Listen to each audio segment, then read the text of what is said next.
Assalamualaikum warahmatullahi wabarakatuh, saudara. Kali ini saya akan bercerita tentang masa agresi militer di Probolinggo ya. Berawal dari pendaratan pasukan Belanda di Pasir Putih pada tanggal 22 Juli tahun 1947. Dan kemudian pasukan Belanda ini menuju ke kota Situbondo, yang mana dapat juga perlawanan dari masyarakat dan TNI yang berada di kota Situbondo. Akan tetapi perlawanan TNI pada waktu itu tidaklah sebanding dengan peralatan-peralatan tempur ya milik Belanda ya, yang terhitung modern pada saat itu ya.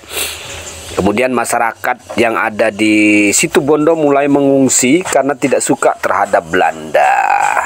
Kemudian Belanda pun membagi dua kekuatan menuju ke Jember, Banyuwangi, juga ke Probolinggo. Di wilayah Paiton, masyarakat mulai memblokir karena mendengar adanya rombongan pasukan Belanda akan menuju ke Probolinggo. Lalu pasukan Belanda membukanya dengan peralatan-peralatan berat mereka. Kemudian Belanda pun masuk ke kota Kraksan, yang lalu melakukan penghancuran di kota Kraksan ya. Kemudian melanjutkan perjalanan menuju ke Pajarakan dan Gending. Juga melalui Gunung Bentar, Belanda menuju ke Dringu. Ketika sampai di pertigaan Sinto, Belanda kemudian memecah dua kekuatannya. Yang satu kekuatan menuju Lumajang dan yang lain menuju ke kota Probolinggo. Sampai di kota Probolinggo, Belanda langsung memuntahkan meriamnya untuk membuat efek semangat, efek kendor, semangat getar para pejuang Probolinggo ya. Akan tetapi para pejuang Probolinggo tidak kendor walaupun mendengar suara letupan meriam dari tang-tang Belanda yang pada saat itu mulai masuk ke kota Probolinggo, yang kemudian menuju ke Benteng Mayangan sebagai pusat komando TNI pada waktu itu ya.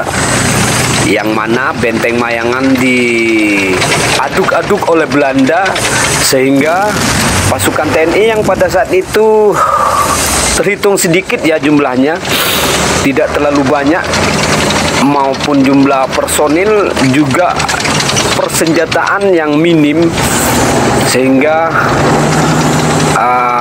pasukan TNI pada waktu itu tidak mampu menghadang laju serbuan dari pasukan Belanda yang menggunakan tang, meriam, dan lain-lain ya.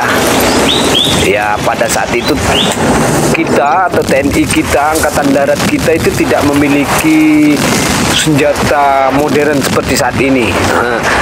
Kalau tentara kita saat itu memiliki persenjataan yang sangat modern seperti saat ini ya, mungkin penjajah Belanda saat itu berpikir 100 kali untuk menyerbu Probolinggo. Alhasil, Belanda pun dapat menduduki beberapa kota di Probolinggo, yaitu kota Paiton, kota Kraksan, Dringu, dan kota Probolinggo menjadi wilayah kekuasaan mereka yang baru pada saat itu. Kemudian Belanda dengan tank tempurnya melakukan patroli ke desa-desa untuk melakukan penekanan perlawanan terhadap kedudukan Belanda pada saat itu. Akan tetapi pasukan TNI yang kemudian dibantu oleh rakyat menggempur posisi Belanda yang pada saat itu sudah menduduki beberapa kota yang saya sebut di awal. itu kemudian para pejuang dan TNI yang kalah jumlah juga kalah peralatan perang lalu mundur ke desa-desa atau ke pinggiran kota, yang mana di pinggiran kota itu pasukan TNI juga para pejuang membentuk atau mengumpulkan kembali kekuatan tempur yang cukup hebat pada saat juga para pelajar atau para pemuda yang tergabung dalam grup besar atau geng yang bernama Mastrip juga TGP mulai melakukan gangguan-gangguan terhadap posisi Belanda yang berada di Benteng Mayangan. Yang lumayan gangguan-gangguan yang dibuat oleh para pelajar mampu mengganggu kedudukan Belanda pada saat itu ya. Yang mana senjata-senjata yang mereka miliki tidaklah sepadan dengan senjata yang dimiliki oleh para penjajah. Akhirnya dengan strategi perang gerilya, para pejuang dan TNI mulai melakukan gangguan-gangguan yang membuat pasukan Belanda merasa stres dan melakukan pembantaian terhadap masyarakat Kebonsari Kulon juga masyarakat Kanigaran. Kemudian tugas para pejuang TNI, laskar-laskar juga pelajar melaksanakan perang gerilya untuk merebut kembali beberapa kota yang sudah diduduki atau dikuasai oleh Belanda. Yang kemudian rakyat Probolinggo menggelar pertempuran dadaan untuk merebut kembali kota Probolinggo, termasuk kota-kota yang dikuasai oleh pasukan Belanda. Kedua, yang berusaha untuk menjadikan wilayah Probolinggo sebagai wilayah jajahan Belanda kembali, yang memaksa rakyat Probolinggo untuk kemudian dilakukanlah serbuan dadakan terhadap posisi vital tentara Belanda yang pada saat itu Belanda sedang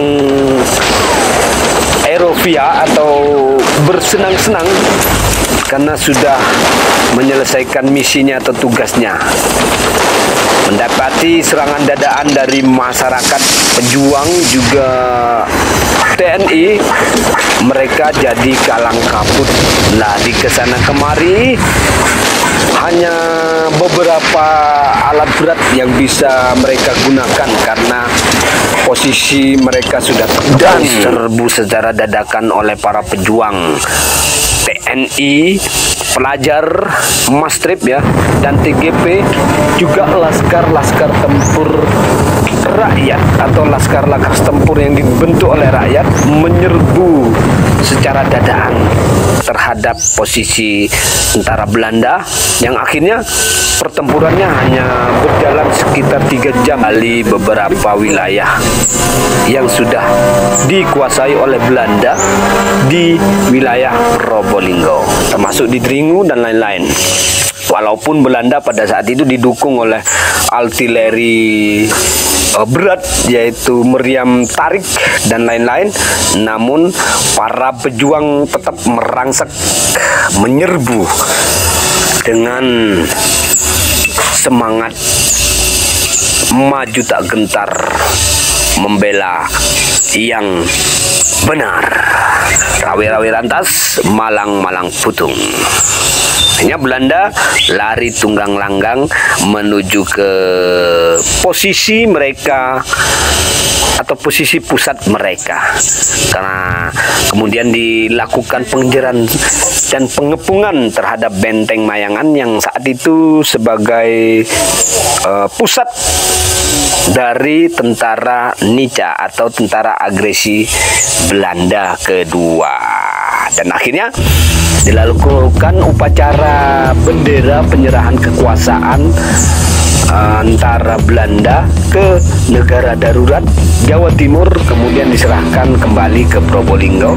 Dari Probolinggo menyatu kembali ke Republik Indonesia tepat pada tahun 1949, dan pada tahun 1950 Belanda pun pergi dari Probolinggo.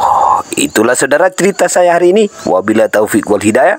Wassalamualaikum warahmatullahi wabarakatuh. Merdeka.